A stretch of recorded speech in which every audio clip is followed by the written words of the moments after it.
How to Never Get Angry or Be Bothered by Anyone, Carl Jung. Have you ever felt that silent anger, the kind that burns inside without making a sound, like a fire that smolders slowly, hidden under the skin where no one can see it, but which consumes your presence, extinguishes peace, and leaves your body tense, trapped in an invisible labyrinth? This anger that doesn't explode but corrodes is like a shadow that emerges without warning, an urgent whisper in the chest saying that a line has been crossed, not by the other person, but by the fragile boundary we allowed within ourselves. It is an invisible wound, a fire that burns without a visible flame, a wind that blows against our serenity and leaves us feeling exhausted before we even react. Seneca, with a voice that transcends time, reminds us that anger, if not moderated, is a kind of madness. A madness that doesn't happen outside of us, but within, in a prison we build with our own thoughts, where we become hostages to emotions we don't know how to tame. Epictetus, a wise guardian of the mind, warns us about the power of judgment. It's not things that disturb us, but our opinions about them. What throws us off balance is not the world outside, but the story we tell ourselves about what it does to us. Anger, therefore, is more of an echo of what we carry that is vulnerable, an internal voice that screams to be heard, even if we silence it, suffocated under the weight of misunderstood courage. There is a painful silence that accompanies annoyance, an inner storm that doesn't need thunder to be felt. It is a fire that burns in the quiet of the soul, a fire that demands not brute force, but the serenity of one who knows that the sea is not calmed by shouting, but by a deep understanding of its wave. The promise of this meeting is this: to walk together through the dense forest of anger and annoyance, to unveil their hidden root, understand their silent messages, and find, in the midst of the storm, a clearing where the fire does not destroy, but warms and illuminates, because there is a way to live without being consumed by anger, a way to recognize the fire within without letting it burn the whole house down, a way to transform this annoyance that is born in the silence of the soul into serene wisdom, not with force, but with presence, not with struggle, but with understanding. Like iron that is strengthened in the fire and doesn't bend in the storm, we can learn to embrace anger, listen to it, and thus free the peace that remains hidden within us. Could it be that behind this shadow there is an invitation to look inward, to know this delicate boundary that separates us from annoyance? Is anger, first and foremost, a messenger that cries out for care? The fire within us, when left unattended, can become a storm, but when embraced with wisdom, it can be the light that guides the way. Anger is not the enemy, whispers the ancient wind of Marcus Aurelius' Meditations, but the messenger that shows where the soul needs to plant its step.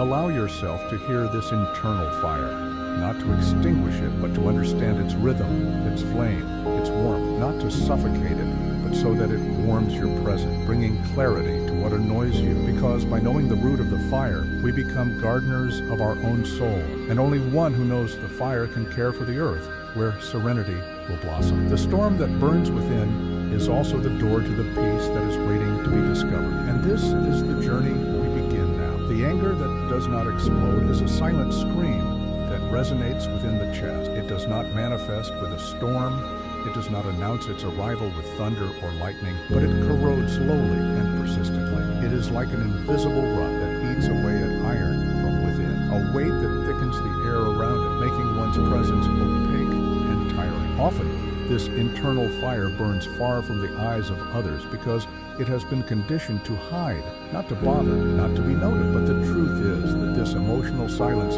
weighs more than any momentary explosion. It constrains the freedom to be whole in the present, suffocates one's breath, and extinguishes the light of clarity. The feeling of being misunderstood, of not being seen, even when we are screaming inside, creates an emptiness that anger tries to fill. It's as if, by allowing this flame to burn in silence, we were trying to say something we couldn't express in words. Anger, then, is not the enemy, but the messenger of boundaries that have been crossed, of internal walls that have collapsed without us having the strength to rebuild them. But in trying to control or eliminate this anger, we make a profound mistake. We fight against it as if it were an enemy, without realizing that it holds the key to understanding our own boundaries, our own desires and vulnerabilities. At its core, this silent anger is a cry for help that has not yet been heard. Keeping to oneself what needs to be released is like carrying a huge stone on one's back, a burden that cannot be shared.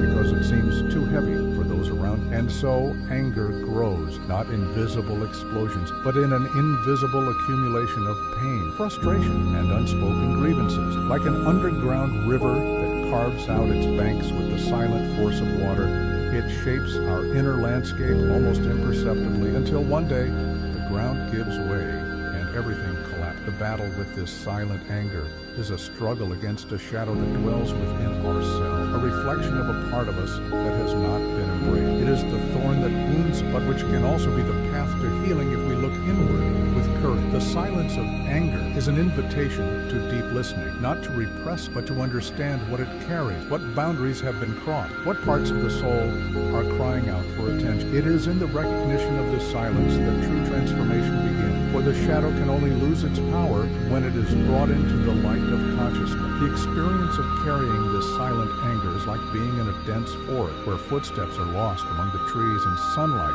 seems distant, but even in the darkness there is a path, a trail made by those who decided to listen to what the heart whispers in the midst of the silence. This listening is the key that opens the door to inner peace, to a place where the fire doesn't burn the house, but warms the tired body. Seneca reminds us that he who masters his anger masters his worst enemy. To master does not mean to deny or to expel, but to embrace with wisdom, to understand with patience, and to transform with presence. This anger that corrodes from within is a mystery that only reveals itself to those who have the courage to look at their own reflection with honesty.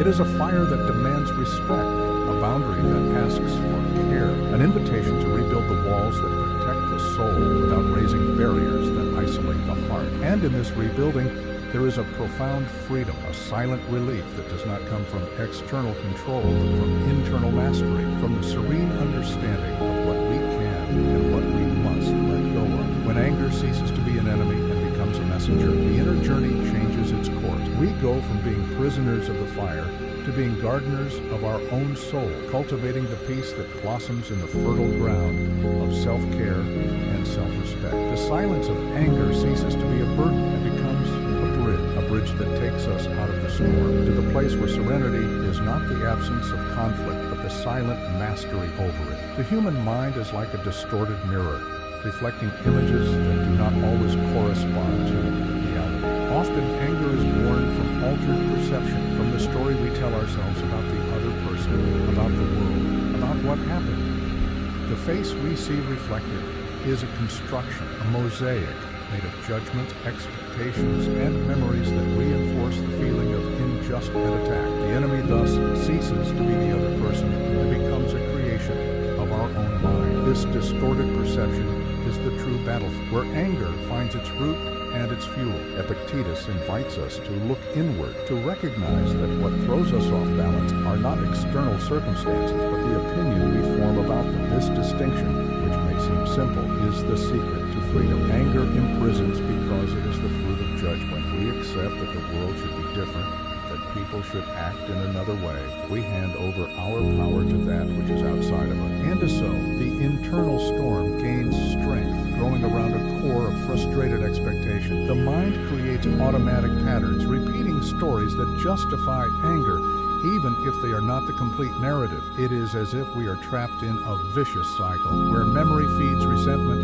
and resentment strengthens memory. These cycles are silent but relentless. They transform small annoyances into great internal battle, poisoning peace and consuming clarity. The danger is in confusing reactivity with strength, as if exploding were a sign of power. But true strength is not in the immediate reaction. It is in the mastery over the reaction, in the space we allow for breath, in the pause we choose between impulse and response. Observing anger as a passing cloud that comes and goes in the sky of the mind is an exercise in freedom. The cloud may seem dense and threatening, but it is not the sky. This distinction opens up space for detachment and for the understanding that emotions, no matter how intent, are transient. They do not define who we are. This vision creates a window for serenity, a space where we can choose our response instead of being swept away by the storm. And this choice, however small it may seem, is the most courageous and revolutionary act there is. It is in this awareness that anger loses its power to control it. When the mind ceases to be a battlefield and becomes an observatory, we realize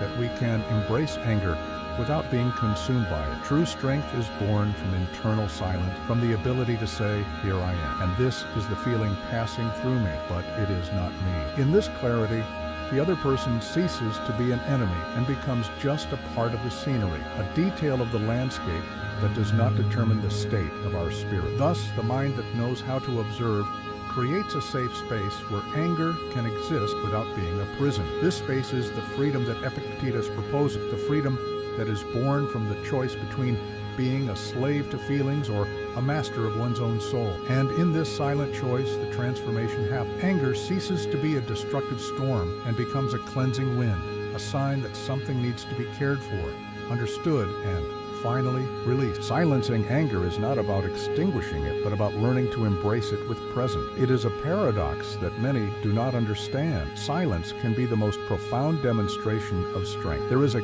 common confusion that associates silence with weakness, retreat, denial. But true silence, the kind that is born from consciousness, is an inner fortress, a space where anger is recognized, felt, but not allowed to burn what is most precious, peace of the soul. It is like the calm sea that holds turbulent currents in its depth without them destroying its serene surface. Seneca said, "No wind is favorable for one who does not know where he is going." Silence that does not know how to listen, that is not made of attention, becomes a prison. Silencing without understanding is like standing still in a storm without shelter, but silencing to feel, to embrace, to observe. This is navigating with purpose. It is resisting the temptation to take it out on the other person, the impulse to turn pain into aggression or bitterness. It is a courage that manifests in not acting immediately, in allowing the internal storm to pass without needing to push it away or resist with brute force. Conscious vulnerability is, after all, a strength that transforms. It is accepting anger as part of the human experience, a clearing within the dense forest of the soul, where we can understand what moves us, what hurts us, and what we can learn. When we choose this posture, anger ceases to be a poison that corrodes and becomes a light that clarifies, a compass that points to what needs to be cared for. It is the silence that speaks loudly, the silence that becomes a verb, a silent action that builds and does not destroy. There was a day when he almost exploded, but instead of giving in to the impulse, he chose to listen to his body. He felt his heart beating fast, his breath short, the tension that was building up like a storm about to break. Instead of giving in to anger, he closed his eyes and turned inward, felt the heat of the emotion without needing to act. In that instant, he learned that silence is a sacred space where true strength is revealed, not in a scream, but in the calm that precedes the storm, or that arises after it. This strength, which is born from silence, is the voice that soothes the noise of the world. It is the anchor that keeps the ship firm in the midst of the waves, the fire that warms without consuming. In conscious vulnerability, anger transforms into clarity, and what seemed like an internal hurricane becomes a light breeze, a wind that brings relief and space for a new beginning. This transformation is an invitation to live with integrity, to feel more, to act better, to speak less. Observing anger closely is like looking at a fire that burns without allowing it to burn everything around it. Recognizing this emotion, giving it a name, is the first step to creating a distance that protects the inner home. The fire of anger can warm and illuminate, but without control, it destroys. There is ancient wisdom in simply watching the fire without trying to put it out at all costs, without letting it spread and consume. This attentive presence transforms fire into an ally, not an enemy. The practice of a daily analysis, so valued by the Stoic, is an invitation to revisit the moments when anger appeared, to look beyond the surface of the annoyance. It's as if, by examining the flames, we could understand where the heat comes from and what it wants to show. Taking a deep breath, writing down the sensations that arise, letting the words flow without judgment. This is a simple and powerful way to approach anger with kindness and clarity. Seneca reminds us that time is the most precious good we have, and using it to feed anger is to waste it. Every moment spent in the storm is a moment lost from the tranquility that could be cultivated. Anger should be a sign, not a prison. It can protect our time, our peace, when we understand it as a warning that something is out of place, but without allowing it to dictate the rhythm of the day. The fundamental decision is this: not to be a victim of others' action, but to be the guardian of one's own inner state. This choice requires courage, discipline, and a silent commitment to one's own serenity. It is the decision not to let the internal fire turn into a fire, a path of small action, an attentive look, a conscious breath, a liberating writing that together build an invisible and unshakable fort. This fortress is not made of walls that isolate, but of a fertile ground where peace can blossom even in the midst of life's storm. By learning to observe anger as a fire that can be controlled, recognized, and understood, we open up space for a profound serenity,